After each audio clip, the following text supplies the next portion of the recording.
और अब तो सुनने को आ रहा है कि मुझे ही चलता करने का इंतजाम कर लिया गया है। अभी व्हाट्सएप पे आया कि मैं फोन कर रहा हूं कि बरखा मैम मेरे लिए कोई नौकरी है। ये हंसने की बात नहीं है। इस देश का महान लोकतंत्र अगर एक पत्रकार को नहीं बर्दाश्त कर सकता तो उसके लिए शर्म की बात है। मैं गलत बोल सकता हूं, मैं खराब बोल सकता हूं, लेकिन आपने अगर मेरी हत्या की कामना की है तो वो शर्म की बात है। आपने मुझे उठाकर कहीं फेंकने की कामना की है तो वो शर्म की बात है। ये गांधी के देश में कभी नहीं हो सकता था। जो गांधी अंग्रेजों से लड़ते थे मगर उसे भी शत्रु नहीं कहते थे। हम उस देश के हैं। आप मेरा मजाक उड़ा रहे थे उस दिन। वो सबसे शर्मनाक दिन था जब मेरा फोटो तरह तरह से ट्विटर पर बनाकर चलाने लगा। किसी ने टीका लगा दिया, किसी ने गेरुआ लगा दिया। मैं पहनता हूं भाई गेरुआ, तुम पहनाओगे तो थोड़ी पहनूंगा। मैं पहनता हूं, लाखों लोग पहनते हैं गेरुआ इस देश में। क्या आप वो भी एक दिन टीवी चैनल से तय होगा कि सबको गेरुआ पहनना होगा? वो तो हम पहनते हैं अपने अपने पूजाओं में। और ये मजाक चल रहा था तो मैं यही सोच रहा था कि क्या एक अदना सा पत्रकार इतना महत्वपूर्ण हो गया कि उसे विस्थापित करने के लिए हुकूमत इतनी चालें चलेंगी? और क्या हम नहीं जानते कि कॉरपोरेट में टेक ओवर कैसे होता है? आपने दुनिया का इतिहास नहीं पढ़ा? और क्या आप हमेशा ये होता रहा है इसीलिए होते रहने देंगे? होते रहने दीजिए। आपको लगता है कि आपको फर्क नहीं पड़ेगा, फर्क आप ही को पड़ेगा। फर्क आप ही को पड़ेगा जब आपकी आवाज पहुंचने के हर रास्ते बंद कर दिए जाएंगे। जवाहरलाल नेहरू ने अमृत बाजार पत्रिका के संपादक को लिखा था कि अखबार आलोचना नहीं करेंगे तो कौन करेगा। मैं यहां इस हॉल में आ रहा था तो किसी ने उसका टेक्स्ट मुझे व्हाट्सएप किया था कि अखबार अगर आलोचना नहीं करेंगे तो सरकार की आलोचना कौन करेगा। सरकार की आलोचना करने पे बधाई मिलनी चाहिए। यह इसलिए महत्वपूर्ण है क्योंकि बाकी लोग नहीं करते हैं। 99% मीडिया एक गोदी मीडिया बन गया है। अब रोना रो रहा है कि जो 1% है वो भी गोदी मीडिया है। कमाल है साहब, कमाल है। सारा मीडिया खरीद के जेब में रख लो और दिन भर प्रोपेगेंडा, हिंदू मुस्लिम एजेंडा चलाते रहो और कहो कि गोदी मीडिया दूसरी तरफ भी है। अपने देश को अपनी आंखों से देखिए। वो जो रात को एंकर आते हैं और आपको नेशनलिज्म का आधा पाठ पढ़ाते हैं, उनकी निगाह से मत देखिए। वो आपको इस देश की हकीकत से काट कर ले जा रहे हैं, एक ऐसे देश की दुनिया में जो है ही नहीं। हमारा मुल्क सबसे खूबसूरत मुल्कों में से एक है। कॉरपोरेट हमारा बड़ा कमाल का है। उसने पहले मीडिया को नेताओं के यहां पहुंचाया, नेताओं ने मीडिया को अपने पास रख लिया। अब कॉरपोरेट मीडिया तो खरीद लेता है कई तरह के चैनल, लेकिन बोल वो भी नहीं पा रहा है बेचारा। जीएसटी से परेशान है, उसका धंधा चौपट है, बैंकों के खून निकल रहे हैं, बह रहे हैं, वो घाटे में दबे जा रहे हैं, मरे जा रहे हैं, कोई बोल नहीं रहा है। क्या बात है भाई, तुम भी डर गए? तुम तो बड़े बड़े चैनल खरीद लेते हो। किस लिए खरीदते हो? डरने के लिए? हमने डर में इतना निवेश नहीं देखा। जब डर प्रॉफिटेबल हो जाए तो जनता को सतर्क हो जाना चाहिए, क्योंकि इसमें उसका घाटा है, फायदा 2-4 लोगों का होता है। तो वो डर को प्रॉफिटेबल बिजनेस बना रहे हैं।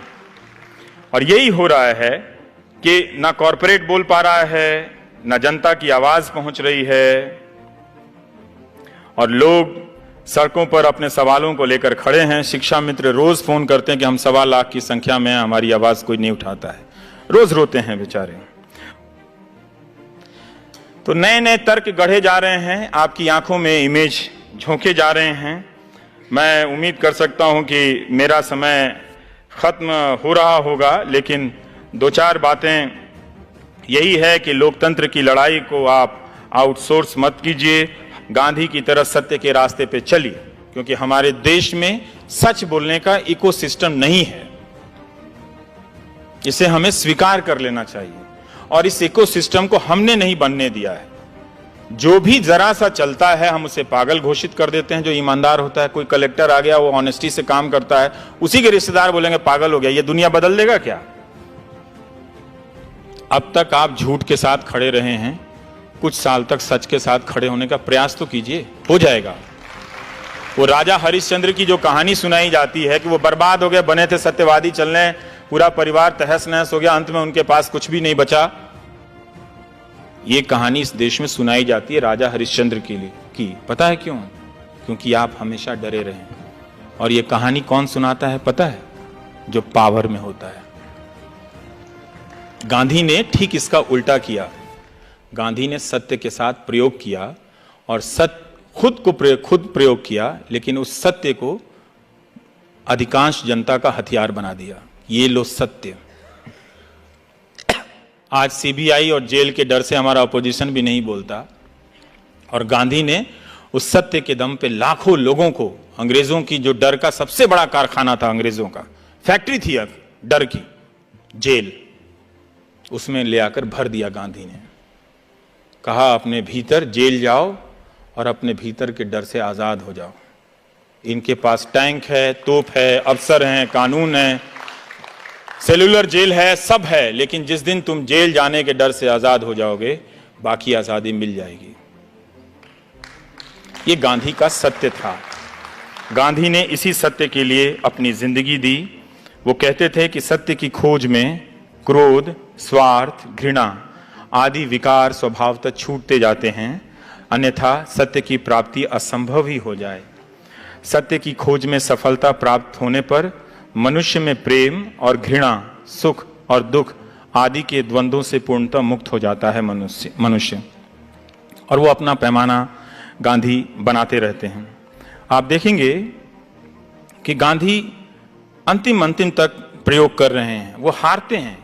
वो अपनी अहिंसा, जब भारत आज़ाद होता है तो जिस अहिंसा को लेकर वो 30 साल तक प्रयोग करते हैं, वो बिखर जाती है। एक किताब है सुधीर चंद्र की, गांधी एक असंभव संभावना।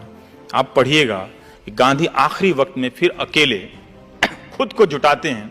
वो चाहते थे 125 साल जीना, लेकिन बाद में उनके जीने की इच्छा समाप्त होने लगती है और वो नोआखली चल देते हैं। तो जैसे आज ट्रोल होता है, वैसे ही तब होता था कि बापू आप पहले बिहार क्यों नहीं जाते हैं, बापू आप कलकत्ता में क्यों नहीं रुकते, आप हिंदुओं के यहाँ क्यों नहीं रुकते, आप मुसलमानों के यहाँ क्यों नहीं रुकते। तो दोनों तरफ के जो सांप्रदायिक लोग थे वो गांधी जी का ट्रोल करते हैं। लेकिन गांधी क्या करते हैं उस ट्रोल के बाद? कई बार हम लोग ट्रोल से डर जाते हैं, तो मैं बताना चाहता हूं कि गांधी क्या करते हैं। गांधी उस वक्त एक बात बताते हैं कि हिंदू मुसलमान दोनों हैवान बने हुए हैं, क्या इसमें से निकलने का कोई रास्ता नहीं है? रास्ता तो है, दोनों में से एक जानवर ना बने। जो निखिल डे कह रहे थे, आखिरी बात जो उनकी थी, उस बात को समझिए, दोनों में से एक जानवर ना बने। यही इसमें से निकलने का सीधा रास्ता है। ये गांधी ने कहा था। और वो पहचानते थे, जब ये ट्रोल के जरिए किसी की हत्या पर उत्सव मनाया जाने लगा, यहाँ वहाँ के तर्कों से सवाल किए जाने लगे, तो लोगों ने कहा कि हम तो ऐसे ही थे, भीतर से हम लोग सब कम्युनल थे, बाहर आ गए उसमें। तो बाहर कम्युनल आए तो खराब लगे, तो उसमें नेशनलिज्म थोड़ा सा ऊपर से डाल दो, उसमें मलाई। तब भी गांधी जी कहते हैं कि जो बहुत हिंसा होने लगती है, कि हम लाचारी से अहिंसक बने हुए थे, मगर हमारे दिल में तो हिंसा भरी हुई थी। अब जब अंग्रेज यहां से हट रहे हैं, तो हम उस हिंसा को आपस में लड़कर खर्च कर रहे हैं। हम आज भी उस हिंसा को आपस में लड़कर खर्च कर रहे हैं। अपने भीतर की अहिंसा को पहचानिए, उसमें बहुत शक्तियां हैं। ये वो शक्तियां हैं जो इस मुल्क में बेपनाह मोहब्बत भर देंगी। इस मोहब्बत के सहारे आप कम रोटी खाकर भी मुस्कुराएंगे, जनरल क्लास में भी चलकर मुस्कुराएंगे। ये मोहब्बत नहीं रहेगी तो बुलेट ट्रेन में भी आप डरे रहेंगे कि कोई मुहर्रम या विसर्जन के समय पत्थर तो नहीं फेंक देगा।